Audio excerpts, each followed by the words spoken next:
drama film from 2017 that's based on a true story, titled Molly's Game. Spoilers ahead. Watch out and take care. During a competition, an ice skier dashes downwards through a snow-covered slope. Molly narrates in the background a survey for 300 professionals about what's the worst thing that could happen in sports. As the screen pans showing the judges tallying the scores of the skiing competition, Molly further narrates that one person answered, "It is placing fourth in the Olympics." Molly is called to prepare on deck.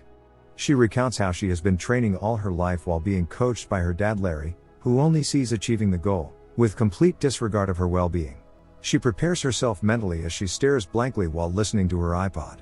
Against all odds, she made the US ski team by her 20th birthday. This is the champion run at Deer Valley, last chance to make it to the Olympics. Molly shows her splendid technique as she glides rapidly yet smoothly down the slope. She explains how ironic it is that the very same pine boughs that help skiers hit her skis so accurately it simply snaps the release of her ski locks no matter how tightly bound it is. A ski detaches just before the next ramp, sending her flying erratically in the air, landing on her head. She crashes. The crowd screams and gasps in tragedy. The cameraman catches every second of it. Whoever answered that the worst thing that could happen in sports was fourth place at the Olympics, Molly offers a resounding screw you. The camera pans around the room with boxes scattered all around showing a number of her books. She is woken up by a phone call from an FBI special agent Tomasino. She is commanded to step out and approach them. Molly is harshly arrested for a non-violent crime. Meanwhile, Molly in the present time recalls how she appears to be irrationally angry during her teenage years towards nothing in particular. Eventually she finds work as a waitress at a fancy club in Los Angeles where she gets to see the rich and famous. She exhibits wit and astute behavior to convince people to spend more. Molly eventually works for Dean Keith, whom she met in the club. Dean starts using Molly to organize poker games for the rich and famous. Molly prepares the room, welcomes the players, and takes from each of them $10,000 in cash. This is where she meets Player X, who will play a very significant role in Molly's life. As the game transpires, Molly prepares the drinks. She sits in a corner realizing she just counted off $90,000 with a room full of movie stars, directors, rappers, boxers, and business titans who had complete disregard of all the money they were burning through playing cards. In a single night, Molly realized that she had just found herself stuck between a rock and a hard place, earning $3,000 in tips and the opposite path of a successful law degree. In the meantime, Molly waits patiently on the couch of a posh law office where she meets Stella, daughter of Charlie Jaffe, her would-be attorney. Charlie is reluctant about accepting Molly as a client but subsequently finds himself in a stalemate, so he agrees to represent her only as a representative of a potential but different future lawyer. Following the last game at the Cobra Lounge, Player X is highlighted.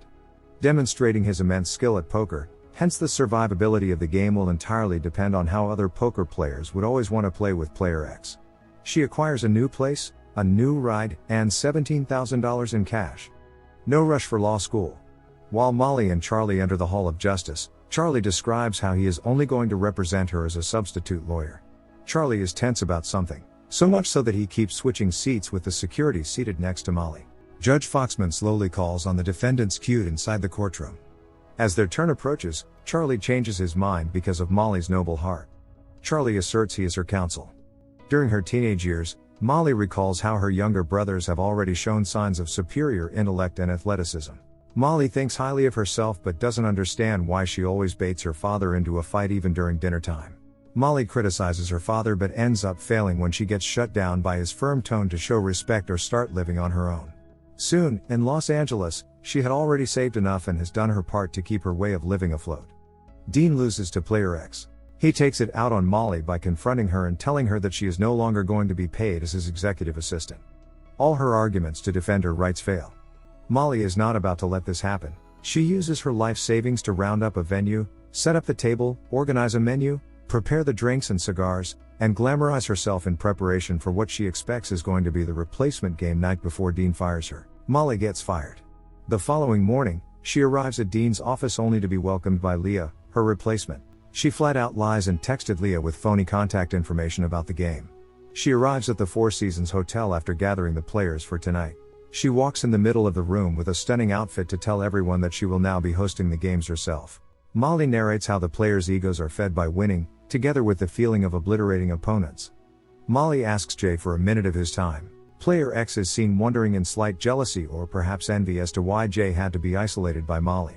Molly talks to Jay alone to explain how an international rock star like him can eventually end up a bottom feeder if he continues to flirt with Molly. Player X discusses with Molly how they should raise the stakes. Molly counters that too much money isn't feasible. Player X wants competition. Donnie Silverman is invited because he can easily lose to Player X. He establishes his dominance because he doesn't really enjoy the game but enjoys wiping out the competition. Brad Marion is invited because a player vouched for him, the worst poker player to ever live. Harlan Eustace is a dark horse invited by Player X. This time, back in Charlie's office, Charlie explains how 3 groups of Russian mafias are all tied to her because they all play in her games and that she violated the Constitution by taking a part of the pot money. They engage in a debate on why Molly has to hand over her hard drives to Charlie. Charlie ultimately convinces her that he can be trusted by giving his phone as leverage. So far in Los Angeles, Molly narrates how Harlan played so well in the beginning until he got demolished by the worst player in the game, Brad Marion. He didn't lose much, but he couldn't get over it and goes on tilt and starts a massive losing streak. At that point the whole LA knew that unbeatable Harlan is bleeding and everyone wanted to get in on the action. He keeps rebuying. Molly, assuming he has money, puts it on his tab. In his final hand Harlan loses a massive pot of $750,000 against a royalty and snaps at the dealer. He later confesses that he doesn't have the $1.2 million to pay Molly. Player X reveals that he has been staking Harlan and was the same person who loaned the $1.2 million to him. They eventually get into an unpleasant argument when Player X, out of jealousy, gets infuriated. The following night, Player X has taken the game from her. Finally in Los Angeles, in one fleeting moment as she sits inside her room, she realizes that staying a loser wasn't going to cut it. She decides to go to New York and start fresh. Initially in New York, Molly recruits talented and well-connected Playboy playmates to start a ruse that Molly is now in town. She plots a scheme baiting the upper class of the Big Apple.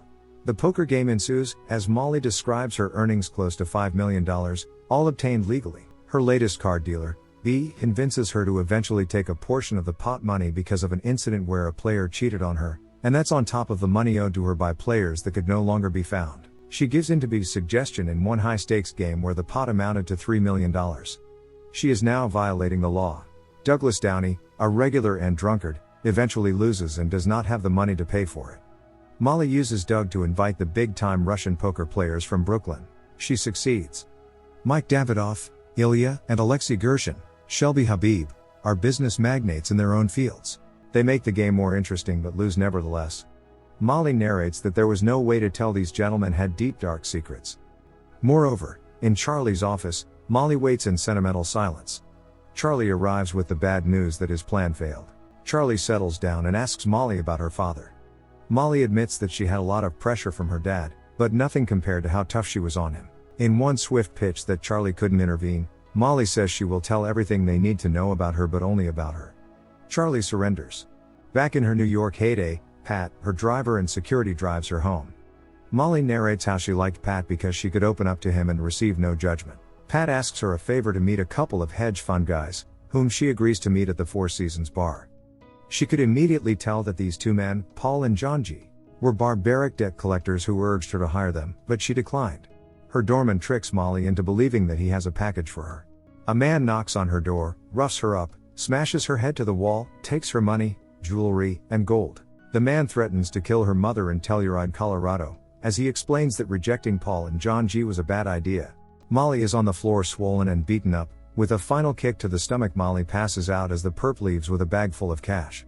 After 2 weeks of recuperating, in preparation for the next set of games, she receives a call from a drunk Douglas letting her know that he would never rat her out. During the phone conversation she receives a text message from her other phone, warning her to stay away because the FBI have stormed her venue.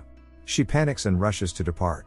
Later, Molly is with Charlie inside a conference room being interrogated by 2 prosecutors. Henderson Wellsone, and another. She answers their questions patiently while Charlie is obviously losing patience after 5 hours of unsuccessful persuasion with the prosecutors. They pressure Molly to cooperate and stand as a witness against the Russian mob. To catch her off guard, Henderson recites the number of times her name is mentioned from Mike Davidoff's wiretaps. Charlie sneers at the prosecutor after Molly explains that they were referring to ecstasy. This triggers Charlie to go into a frenzied, ferocious, and relentless declamation enumerating the various reasons Molly could have taken advantage of, after being wrongfully harassed by the U.S. authorities, yet she remains vigilant to protect all the identities she knew. Because all accusations painted by the media and the government bear zero weight on the truth, all of which can be proven by the hard drives he possesses. Henderson abandons aggression and requests a private talk with Charlie. He instructs Molly to grab a bite. Molly steps outside sentimental. She finds an ice skating rink. She skates swiftly past the marshals who warn her to slow down. She skates faster and faster until a voice tells her to bend her knees. In a split second she looks to her left and crashes. It's her dad. They sit on a bench and he gives her 3 years worth of therapy in 3 minutes. Year 1, Larry explains she chose poker over all other fields that she could have succeeded in, because subconsciously, she wanted to control powerful men. Year 2, Molly discovers the truth of why her father was always hard on her. It was the catalyst needed so he could raise 3 remarkable achievers on a college professor's salary. Year 3, she uncovers the truth why Larry appeared to like her brothers more over her. She had caught him cheating on her mom when she was 5 years old, and even though she had no memory of it, she subconsciously knew, which caused her to act out. The Year 1 statement was just a distraction to make her mad. Everything now made sense. Emotions arise, they make amends and hug each other. Charlie waits back in his office with tension in his face.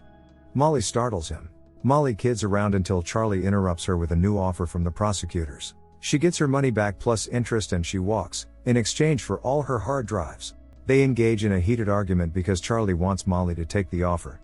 Unmoved by Charlie's convincing argument, Molly assures Charlie that she would rather plead guilty than destroy more lives because her name is more valuable than getting her money back. Molly and Charlie wait in the courtroom as Judge Foxman arrives. He asks her 87 questions before he can accept her plea. Molly pleads guilty. Judge Foxman beckons for the prosecutors to approach and talks to them in private. Molly is confused. Judge Foxman casually denounces the prosecutor's recommendations for punishment. He sentences Molly with 200 hours of community service, a year probation, and a $200,000 fine before adjourning the court. They are seen celebrating, joking about how nobody messes with the Blooms, and talking about Christmas miracles. During this merriment and feast, she is stung by the hard reality that she has no idea what happens to her life next. Recalling what happened in the accident, she slowly regains consciousness. Molly insists she's fine and asks for help to get up. She narrates that nothing good came out of this except for the fact that she is very hard to kill. The camera passes atop the downward slope where she came from as she quotes Churchill for his definition of success, the ability to move from failure to failure with no loss of enthusiasm. The pine bough that started all this is sticking out in the snow. The end. Thank you for watching. Subscribe if you'd like to see more videos like this.